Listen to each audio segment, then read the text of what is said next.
Thanks. It's great to be here. So many people have inspired me in this room. Great to be with Jennifer and Julia. John Minto's been a hero of mine since longer than I can remember. So nice to be here for John, or be invited by John. I'm talking about the Better Futures Forum. I'm not really good at talking for organisations. I tend to talk for myself, but I want to, say there's a huge amount of work being done in the Better Futures Forum by a bunch of people who have kind of come together around. It was a response to the COVID lockdown. Initially, myself and Catherine Knight, the environmental historian, who thought we were just so shocked by how suddenly the impossible was possible and change happened, and we couldn't believe it, and we thought we should, try to take advantage of this and make things happen. And I guess that then a bunch of other people have come in around us, and I think that the thing that we said that we had in common for a start was that we were systems thinkers, and I think that's a nice Western science word for Indigenous knowledge in Mātauranga Māori, and that. Well, because as an ecologist, I knew that everything is interlinked, and I don't think there's ever been a difference between my Western science ecology and that I can find between an Indigenous people's worldview. So I think it's been talked about a lot today, and it's really part of the kind of thinking that we have to have. And I kind of worry that some of the mahi today has been around, we have to get over this COVID thing and then we get going again. This COVID thing is a really gentle little clip round the ear. It might seem horrible to lots of people, but what we'll have if we don't respond the right way to this is going to be way, way worse than that. I want to quote from, there's a bunch of scientists, a coalition of them. The last count was well over 20,000 of them that have put together this dire warning, a letter to humanity, which is a follow-up to a letter in the 70s. If the world doesn't act soon, there will be catastrophic biodiversity loss and untold amounts of human misery. And that acting means a huge amount of change in our lives. I mean, but Amanda, I totally agree with everything that Greenpeace is up to. And she mentioned that link between what we're doing and, the increased risk of more things like COVID happening. Just to remind people who haven't heard it, probably everyone in this room does know it, but as an indication of how much we humans dominate this planet, that 97% of the biomass of animals, of terrestrial life, of macrobiome, anything apart from the microbiome, 97% of it is us and the animals we farm to eat and the pets that we have. That leaves 2 or 3% for the wild animals on this planet. So you think about how far we've overshot. That is, to me, one of the starkest things we have to remember. I think that, for me, I'm in a pretty negative space around democracy and government in New Zealand. Having spent 20 years of my life working alongside some fantastic people to raise the profile of freshwater crisis in New Zealand, to see an election that many people agree this government got in, or the last government got lost because of their failures around freshwater, to have multiple surveys show that 80% of New Zealanders think that freshwater, the crisis, is our biggest environmental issue, to then have this government totally fail to set up working groups that I was part of and many others, 2 years' work, unpaid work, to come up with what we need to do around freshwater and have it totally ignored. And don't believe the bullshit that they've been saying that they are, because they're doing nothing about freshwater. There's been no change whatsoever that will have any meaning. So I'm angry. You should be angry. This is what happened to democracy. We gave them the mandate and they failed. I mean, right up until a few months ago, I would be telling everyone, look, you change from the ground up, you get the word out, everybody knows what's going on, the government will respond. Well, sorry, and I was wrong, apologies to all those people that I said that to. It doesn't. Look what happened, it failed. So we have to change that. We are in the bottom 20% of the countries in the world on environmental achievement or failure. You know, we're not the top, we're not green. Forget the Yale bullshit study that put us at 40th. We are about 160th in the world out of 180 countries. We're right in the bottom there on just about everything you can measure that we do with the environment, including greenhouse gas emissions per capita. So we need to change really, really quickly.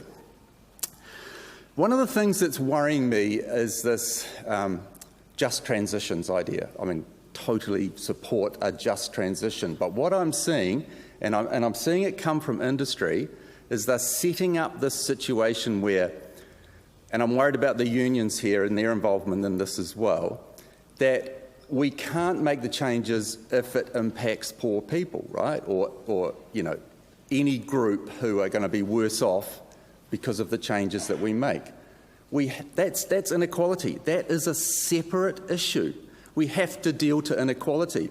Because if we lump those two together, which is what the industry is trying to make us do, and I see a lot of memes to see that's being sort of naively taken up by people, is that we'll never make the necessary changes because it's always going to impact on the poorest. That's not an excuse not to do it. We need to fix the situation of the inequality and do the other thing, not link them together and have that stop us from doing anything. We need to, and I just worry that that's being kind of taken as one, and it shouldn't be. I've got no idea of time, so you'll... Yeah, okay. Okay. Yeah, I was going to talk about regenerative agriculture, but Amanda did a fantastic job of that. So, you know, I mean, there's a bunch of things that we're working on within the Better Futures Forum, and we have some really good people and some really good ideas coming about that. One of the big strong points that's come out from our Mātauranga Māori group is the need for constitutional state change. One of the early speakers, I forget her name, was talking about that. The constitutional tino rangatira change that we have to have. That's going to be core to any change. At that level, we have to start at that point. You know, whatever we do, we're going to have to somehow move away from this global economy, about our connection to that global economy. I mean, when Amanda was talking about those choices that people make and about the regenerative farming and how it makes our farming have more value, what currently happens is 90% or roughly of the milk that we send away is just powder. It's going off to replace breast milk or end up in junk food. It's not something people are going to make a choice on. It's not something that has a value. It's something that we've got to stop doing. So there's that kind of link there. We need to... the other thing that has to be changed is we need to pick up our game on energy literacy. And there's a couple of issues to bring up here. GDP, and the economists, and Jeff will probably talk about this later, but replace the word GDP in your mind with GDB, gross domestic burning. Every dollar of GDP requires fossil fuel burning. You go back over history, look at every graph you'll find, there is this absolute tight, locked-in link between GDP and burning fossil fuels. And we have to, you know how the government panics if we have a GDP growth rate that's less than 2%, they start to panic. We have to reduce greenhouse gas emissions by 15% roughly, 10 to 15% to have a hope of having a future. When those two are locked together, that means decreasing GDP of 10%. How are we going to do that? We have to think about that kind of reality. And the other part of that is don't get caught in the trap of giving quotes about fantastic new technology that's going to save the world, a whole lot of solar panels or something like that.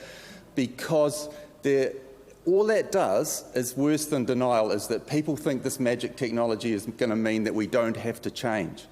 There will be a place for that, but we're going to have to massively change how we live to bring in that kind of thing. And I've run out of time. Thanks very much. Okay, te pai. Very good. Tēnā koe.